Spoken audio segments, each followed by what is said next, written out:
ಜನಜಾಗೃತಿ ಮೂಡಿಸ್ತೀವಿ ಅಂತಂದ್ರೆ ಯಾವ ರೀತಿ ಜನಜಾಗೃತಿ ಜಿಲ್ಲೆಗೆ ಹೋಗ್ತೀರಾ? ನೋಡಿ, ನನಗೆ ಸಾವಿರಾರು ಕರ್ನಾಟಕದ ಚಾಮರಾಜನಗರ ಹಿಡಿದು ಬೀದರ್, ಕರಾವಳಿ, ಮಂಗಳೂರು ಕರಾವಳಿ ಭಾಗದಲ್ಲಿ ಎಲ್ಲ ಕಡೆಯಲ್ಲೂ ಒಂದೇ ಕಾರ್ಯಕರ್ತರ ಒಂದು ಸಂಕೇತ ಏನು ಬರ್ತಾ ಇದೆ ಅಂದ್ರೆ ಒಂದು ಹಿಂದೂ ಪಕ್ಷಕ್ಕೆ ಬಿಜೆಪಿಯಿಂದ ನಾವು ಹಿಂದೂಗಳ ಸುರಕ್ಷತೆ ಇಲ್ಲ ಕರ್ನಾಟಕದಲ್ಲಿ. ಯಾಕಂದ್ರೆ ಹೊಂದಾಣಿಕೆ ಇದೆ, ಸಿದ್ದರಾಮಯ್ಯ ಜೊತೆ ಹೊಂದಾಣಿಕೆ ಇದೆ, ಡಿ ಕೆ ಶಿವಕುಮಾರ್ ಜೊತೆಗೆ ಇವರು ವ್ಯಾಪಾರ ಇದೆ, ಬಿಸ್ನೆಸ್ ಪಾರ್ಟ್ನರ್ ಮಾಡಿದ್ದಾರೆ. ಜಮೀರ್ ಅಹಮದ್ ಖಾನ್ ಮಾಡಿದ್ರು ಸರಸ ಸಲಾಪ್ ಮಾಡಿದ್ದಾರೆ.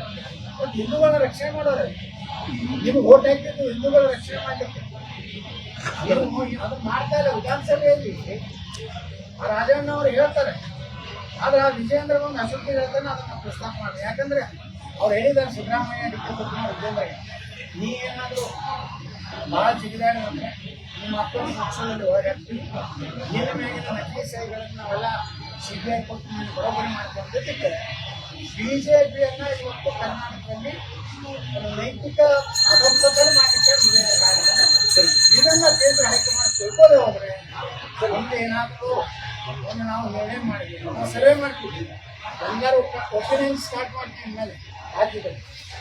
ಇನ್ನೊಂದು ಕೇಂದ್ರ ಇದು ರಾಜ್ಯದಲ್ಲಿ ಇನ್ನೊಂದು ಸನಾತನ ಧರ್ಮ ರಕ್ಷಣೆ ಮಾಡೋದು ಅಭಿವೃದ್ಧಿ ಪರವಾದಂಥದ್ದು ಉತ್ತರ ಕರ್ನಾಟಕದ ಒಂದು ಏನು ಅಭಿವೃದ್ಧಿಗಾಗಿ ಒಂದು ಬೇರೆ ಒಂದು ರಾಜಕೀಯ ಪಕ್ಷ ಬೇಕಾ ಅಂತ ಜನಾಭಿಪ್ರಾಯ ಸಂಗ್ರಹ ಮಾಡ್ತೀವಿ.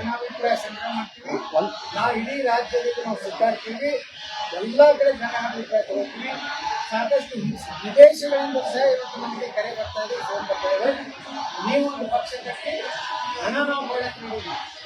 ನೀನು ನಾವು ಶನಿದೇವರ ಒಂದು ದೇವಸ್ಥಾನದಲ್ಲಿದ್ದಾಗ ಬೆಂಗಳೂರಿನವರೊಬ್ಬರು ಬಂದು ಅವ್ರು ಎಲ್ಲಿ ಅಂದ್ರೆ ಪ್ರಹ್ಲಾದ್ ಜೋಶಿ ಅವರು ಏನು ಅಪಾರ್ಟ್ಮೆಂಟ್ ಇದೆ ಬೆಂಗಳೂರಲ್ಲಿ, ಅದ್ರ ಪಕ್ಕದಲ್ಲಿ ಇರುವಂಥವ್ರು. ಅವ್ರು ಹೇಳಿದ್ರು, ಯತ್ನಾಳ್ ಒಂದು ಹೊಸ ಪಕ್ಷ ಕಟ್ಟಿ ನಾವು ಮೊದಲೇ 11 ಲಕ್ಷ ರೂಪಾಯಿ ನಿಮಗೆ ಪಕ್ಷ ಕಟ್ಟಲಿಕ್ಕೆ ದೇಣಿಗೆಯಾಗಿ ಜನ ತಗೊಂಡು ತಯಾರಾಗ್ತಾರೆ. ಇದನ್ನು ಹೇಳ್ಬಿಟ್ಟು ಮತ್ತೆ ಹೇಳ್ತಾರಪ್ಪ ಅಂದ್ರೆ ಅನಿವಾರ್ಯವಾಗಿ ಜನ ಏನು ಅಭಿಪ್ರಾಯ ಕೊಡ್ತಾರೆ ಅದು ರೀತಿ ಹೋಗಿ. ಒಂದು ವೇಳೆ ಜನಾಭಿಪ್ರಾಯ ಹಿಂದುತ್ವ ಆಧಾರದ ಪಕ್ಷವನ್ನು ಕಟ್ಟೋಕೆ ತೀರ್ಮಾನ ಕೊಟ್ಟರೆ ಯತ್ನಾಳ್ ಅವರು ನಡೆಯಲ್ಲ. ಜನ ಏನಾಯ್ತು ಅದನ್ನ ನಾವು ನೋಡಿ ಜನರು ಬಿಟ್ಟು ನಾವು ಇದು ನಮಗೆ ಇಲ್ಲಿ ಭವಿಷ್ಯ ಕಾಣಿಸ್ತಾ ಇಲ್ಲ. ಹಿಂದೂ ನಾಯಕರನ್ನ ಇವತ್ತು ಮೂಲಿಗುಂಡು ಮಾಡುವಂಥದ್ದೇನು ಸ್ವತಂತ್ರ ಏನು ಜನಾಭಿಪ್ರಾಯ ಹೊಸ ರಾಜಕೀಯ ಒಂದು ಗುಂಪು ಆಗಲಿ ಕರ್ನಾಟಕದಲ್ಲಿ ಅಭಿಪ್ರಾಯ ಬಂದರೆ 100% ನಾವು ಬರೋ ವಿಜಯದಶಮಿ ದಿವಸ ಹೊಸ ಒಂದು ರಾಜಕೀಯ ವ್ಯವಸ್ಥೆ ಕರ್ನಾಟಕದಲ್ಲಿ ನಾವು ಮಾಡ್ತೀವಿ. ನಿಮ್ಮ ಟೀಮ್ ಎಲ್ಲ ನೋಡಿ, ಇದು ಜನಾಭಿಪ್ರಾಯ ಅವ್ರಿಗೆ ಹೇಳ್ತಾ ಇದ್ದಾರೆ, ಈ ಪಕ್ಷದಲ್ಲಿ ಉತ್ತರ ಇವರೆಲ್ಲರೂ ಬ್ಲ್ಯಾಕ್ ಮೇಲ್ ಮಾಡ್ತಾರೆ. ಡಾಕ್ಟರ್ ರಮೇಶ್ ಜಾರಕಿಹೊಳಿ ಬರೀ ಖುಷಿ